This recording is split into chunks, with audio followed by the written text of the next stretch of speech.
MPSC राज्यपत्रित सेवा 2024 form सुटलेला आहे.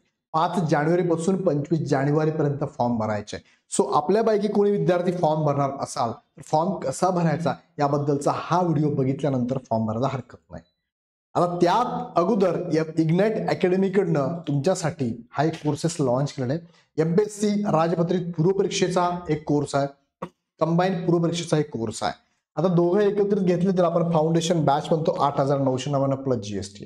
सेपरेट राज्यपत्रित संयुक्त पूर्व परीक्षेचा घेतला तर तो 5,999 प्लस जीएसटी आहे. कंबाईनचा पूर्व घेतला फक्त गट ब गट कचा तर 4,999 आणि कंबाईनचा पूर्व प्लस मुख्य अशी अर्जुन बॅच तुम्ही घेतली तर ती 7,999 अवेलेबल आहे. इग्नाइट अकॅडमीचं ऍप डाउनलोड करून डायरेक्ट परचेस करू शकता किंवा खाली दिलेल्या नंबरवरती कॉल करून माहिती घेऊ शकता. आता फॉर्म कसा भरायचा त्याच्या अगोदर लक्षात घ्या, फॉर्म भरण्याच्या अगोदर तुम्हाला काही गोष्टी क्लिअर असणं गरजेचं आहे. जसं की तुमचं 2 गोष्टी, प्रोफाईल तुमचं बनवलेलं असावं. तुमचं जर प्रोफाईल असेल तर तुम्ही फॉर्म भरू शकता. प्रोफाईल इथे लक्षात घ्या, इथे एमपीएससी मध्ये फॉर्म भरत असताना प्रोफाईल पहिले बनवावं लागतं आणि मग एमपीएससी कडे जेवढ्याही जाहिराती येतात त्या जाहिरातीला तुम्हाला अप्लाय करता येतं. जसं की आता आपण जे बघत आहोत ते अप्लाय कसं करायचं, फॉर्म कसं भरायचा हे बघतोय. प्रोफाईल कसं बनवायचं याचा ऑलरेडी एक व्हिडिओ माझा बनवलेला आहे, तो व्हिडिओ व्यवस्थित बघून घ्या. तुमचं प्रोफाईल व्यवस्थित बनवा, काळजीपूर्वक बनवा, त्याच्यानंतर अप्लाय करा. फॉर एक्झाम्पल ज्यांचं प्रोफाईल बनवलं ऑलरेडी असेल तर त्यांना काय करावं लागेल, प्रोफाईल अपडेट करणं गरजेचं आहे. अपडेटमध्ये काय काय अपडेट करायचं ते सुद्धा त्या व्हिडिओमध्ये मी सांगितलं, तो व्हिडिओ व्यवस्थित बघून घ्या, त्यात सगळं डिटेल्स दिलेलं आहे.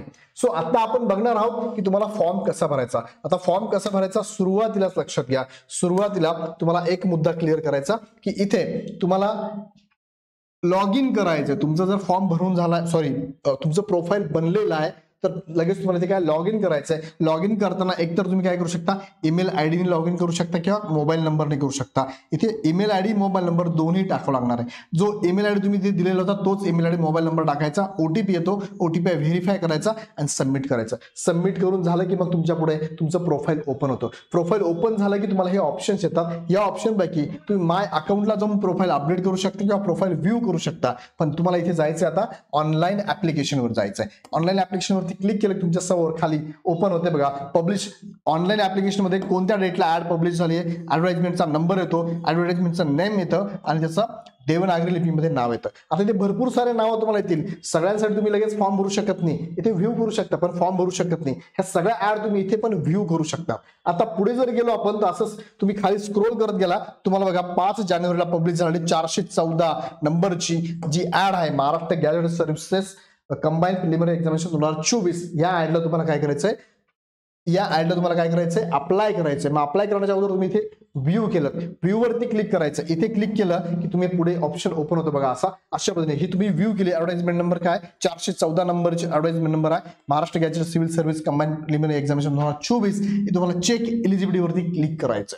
इथे क्लिक केलं की तुम्हाला खाली ऑप्शन्स ओपन होतं बघा. चेक एलिजिबिलिटी वरती क्लिक नंतर खाली ऑप्शन बघा, जसं की इथे 2 पोस्ट आलेले आहेत, नंतर खालच्या 2 पोस्ट आल्या आहेत. ह्या सगळ्या पोस्ट आलेल्या आहेत. ह्या सगळ्या पोस्ट तुम्ही बघू शकता. म्हणजे काय, त्या एक्झामच्या अगेन्स्ट किती पोस्टसाठी तुम्ही इथे एलिजिबल आहात किंवा किती पोस्टसाठी अप्लाय करू शकता. अजून एलिजिबल नाही, किती पोस्टसाठी अप्लाय करू शकता हे तुम्हाला लिस्ट दाखवतं. इथे लगेच लिस्ट बघितली की तुम्हाला परत काय करायचं, मग याच्यावरती क्लिक करायचं चेक एलिजिबिलिटी वरती.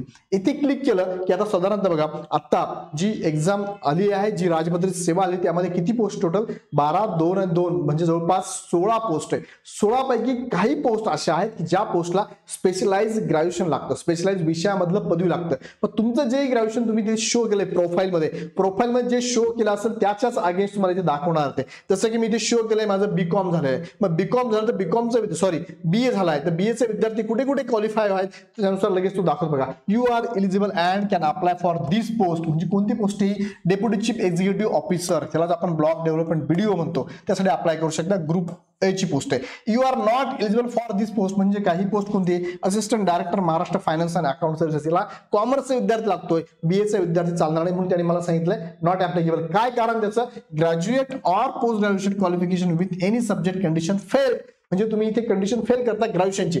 जर तुम्हाला असं एखादा ऑप्शन येत असेल आणि तुम्ही इथे पात्र असून सुद्धा दाखवत नसेल तर हे वाचून घ्या. याच्यामुळे तुम्हाला अपात्र दाखवतो किंवा नॉट क्वालिफाईड सांगतोय. इथे तुम्ही क्वालिफाईड आहात, इथे नॉट क्वालिफाईड आहे, याला सुद्धा ग्रॅज्युएशन तुमचं वेळ लागतंय. सेम तुम्ही इथे बघू शकता कुठे कुठे इथे नॉट क्वालिफाईड म्हणजे असिस्टंट कन्झर्वेशन फॉरेस्ट वनसेवेची पोस्ट आहे, ही पण वनसेवेची आहे. ही तुमची स्थापत्यची पोस्ट आहे, स्थापत्य झालं नाही म्हणून त्याने काय केलंय नॉट एलिजिबल दाखवलंय. म्हणजे टोटल मला राज्यसेवेचा विचार केला, स्टेट सर्व्हिसचा विचार केला तर जवळपास 12 पैकी 10 पोस्ट मला क्वालिफाईड दाखवते. मी लगेच तिथे अप्लाय करणार आहे, पण अप्लाय करण्याच्या अगोदर मला इथे साईडला तुम्ही ह्या साईडला गेले उजव्या साईडला तुम्हाला बॉक्स दाखवतो बघा. इथे काय select the post you wish to apply, आणि त्यापैकी 10च्या 10 पोस्टला अप्लाय करू शकता, तुम्ही एलिजिबल आहात. पण तुम्हाला वाटलं की मला 10च्या 10 नाही करायचं, मला 2च करायचं, 3च करायचं, 4च करायचं, पण मी तुम्हाला सजेस्ट करत 10च्या 10 पोस्टला अप्लाय करा. पुढचं बघू आपण पुढे. पण सगळे जेवढे पोस्टला तुम्ही एलिजिबल आहात त्यावरती क्लिक करत चला, असं टिक करत चला, टिक करत चला. याला प्रेफरन्स अजून द्यायचा आहे का नाही, प्रेफरन्स नंतरची गोष्ट आहे, आता प्रेफरन्स द्यायचं नाही, आता डायरेक्ट अप्लाय करायचं आहे. फायनल इंटरव्ह्यूच्या अगोदर प्रेफरन्सचा ऑप्शन आहे त्यावेळेस देऊया आपण.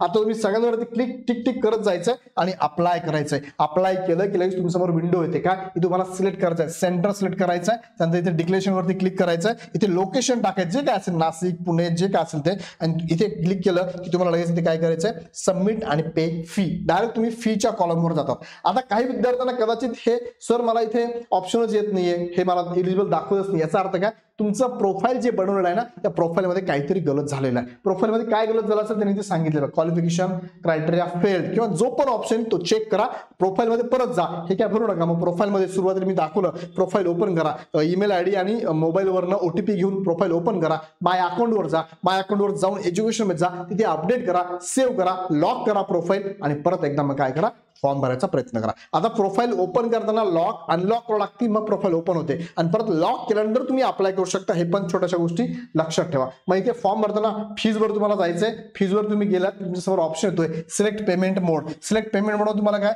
चलननी पण भरू शकता, बँकेत जाऊन आणि ऑनलाईन पण भरू शकता. त्यापैकी मी सांगेल तुम्हाला ऑनलाईन पेमेंट लगेच करा. ऑनलाईन पेमेंटवर क्लिक केलं की तुम्हाला SBIचंच ऑनलाईन पेमेंटवरनं भरायचं, SBIचं क्रेडिट कार्ड लागेल किंवा डेबिट कार्ड लागेल, त्यावरती क्लिक करा, ओके केलं की पुढे ऑप्शन तुम्हाला ओपन होतात. मग डेबिट कार्ड तुम्ही शक्यतो वापरा, इंटरनेट बँकिंग असेल तर वेल अँड गुड ते पण वापरू शकता, पण कोणतं वापरू शकता SBIचंच फक्त चाल, बाकी चालणार नाही. SBI बरोबर ठेवा, तुमचं मित्राचं ज्यांचं कोणतं असेल मग त्याची डिटेल्स इथे भरायची आणि तुम्हाला फीज पेड करायची आहे.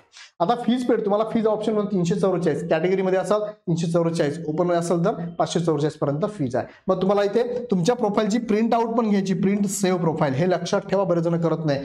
प्रोफाईलची प्रिंट आउट घ्या, फॉर्म भरल्यानंतर प्रिंट आउट घेतली तरी चालणार आहे, फॉर्मच्या अगोदर पण घ्या, फॉर्म भरल्यानंतर पण घ्या. तुम्हाला अपडेट करायचे असेल तर अनलॉक करून अपडेट पण तुम्ही करू शकता. मग अशा पद्धतीने तुमच्या समोर तुमचं प्रोफाईल परत ओपन करून बघितलं, फीज पेड केल्यानंतर ओपन करून बघा.